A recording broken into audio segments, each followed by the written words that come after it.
Hey everybody, welcome to Apocalypse Rising. Thanks for tuning in. Thought I'd dish out my daily dose of doom. It's been a while, and I thought, in light of everything that's going on around the world, I still think I should just focus on climate change. It's basically what I'm most passionate about, at least at the moment. And it was interesting because I had a subscriber make a comment on my last video, and it was a good comment about technology and the advancement of technology and basically how it compounds. And the example they gave was PlayStation. So the difference between the PlayStation 1 and the PlayStation 5 is 26 years, and you can just see how much it's advanced. Well, this kind of thing is pretty common knowledge, in my opinion, that's how technology, that's how science, that's how a lot of things work.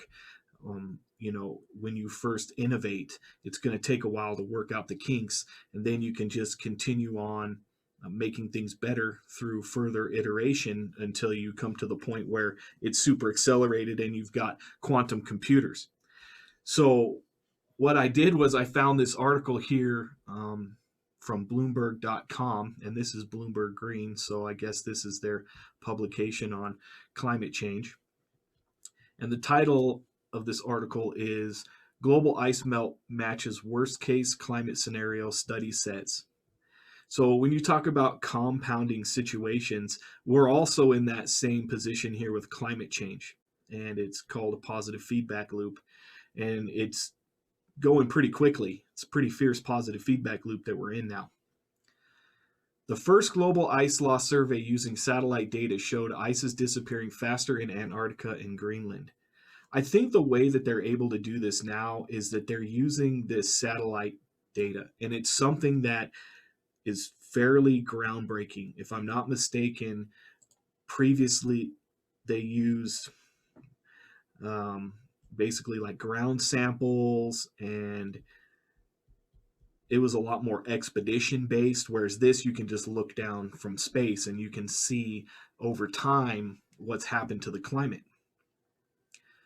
Melting on the ice sheets has accelerated so much over the past 3 decades that is now in line with the worst case climate warming scenarios outlined by scientists.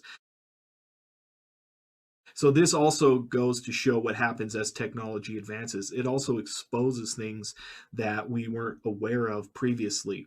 And basically what the scientists have done is they've pretty much laid out 3 different scenarios. You've got a best case scenario, a most likely case scenario, and a worst case scenario. And according to this new technology that we have, it's actually showing that we're on a worst case scenario trajectory. And I can imagine that might also be revised. There may be now a worse than worst case scenario. Damn, Daniel. A total of 28 trillion metric tons of ice was lost between 1994 and 2017.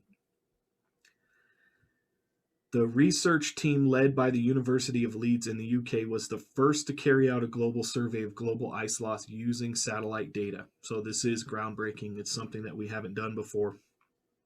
And it's exposing how bad climate change is right now. Not in the future, but right now. We're on the worst case scenario. The ice sheets are now following the worst case climate warming scenarios set out by the Intergovernmental Panel on Climate Change. Although every region we studied lost ice, losses from the Antarctic and Greenland ice sheets have accelerated the most, which makes the most sense when you talk about positive feedback loop, but is also the most alarming because once Greenland starts melting, the permafrost thaws and methane just massively gets released. You've got the Antarctic melting, which is basically pure ice that is also releasing methane in droves. So this isn't getting better, It's getting worse, and we're already on the worst case scenario.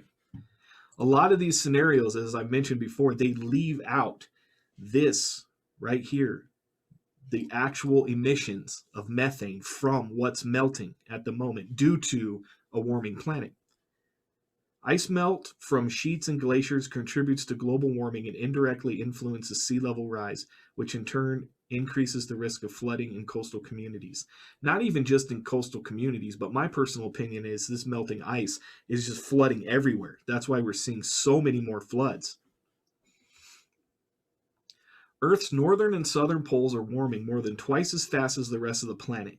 In 2020, a year of record heat, Arctic sea ice extent hovered around the lowest ever for most of the year. Not to mention that we put out the least amount of pollution that we've put out in a very long time. So let's see how quickly this reverses, if it even does, because it seems like unless COVID totally wipes us out here, we're going to ramp back up to how we were before. And even with a change to green, which is where we're headed, we still have to go back to our old ways to get to that point. I think with technology advancement, it's a race. And is climate change occurring faster than the technology can keep up at this point? Especially considering that a lot of the advancement in technology comes from innovation due to our understanding of what's going on. And so if we're not aware that we're in the worst case scenario here, we might not be doing the things we need to do to advance our technology in such a way that can actually help us in that regard. The new research, which used information from the European Space Agency's network of satellites, found that Earth lost 1.3 trillion tons of ice in 2017, accelerating from 0.8 trillion metric tons per year in the 1990s. So that's quite an increase here. And this is also something that accelerates in perpetuity. When you've got something that went from 0.8 to 1.3, it's going to go more faster as we progress. The ice loss is equivalent to a 100-meter thick sheet of ice able to cover the whole of the UK. Another way to think of it is as 28 giant ice cubes, one for every trillion metric tons of ice loss, each taller than Mount Everest and measuring 10 kilometers in width, height, and depth, the scientists said. This is just trying to put it in perspective, because sometimes it's hard to wrap your mind around the magnitude of what's going on here. One of the key roles of Arctic sea ice is to reflect solar radiation back into space, which helps keep the Arctic cool. So this is basically what we're talking about with positive feedback loops. We are clearly in positive feedback loops, and a lot of the current scientific models do not include positive feedback loops of melting ice and permafrost. Breakfast! The survey, which also analyzed 215,000 mountain glaciers around the planet, concluded that half of the losses were from ice on land, including from mountain glaciers and the Greenland and Antarctic ice sheet.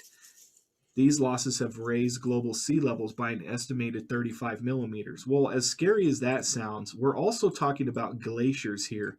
Glaciers provide a lot of fresh water for a lot of people, and that's another issue that we're facing coming up here very quickly, is clean drinking water around the world. It's not just going to be, in third world countries or as we know it now. We're going to run out of clean drinking water, and the water that we do have is going to be contaminated with forever chemicals and brain-eating amoebas. So let's see how quickly technology can advance, because it's going to have to advance faster than climate change is advancing. I guess that's all I'll say about that article. I hope everybody's having a great year. And I left this game up here because I'm pretty much addicted to it. It's one of those pay-to-win games, and I'm trying not to spend a whole bunch of money on it.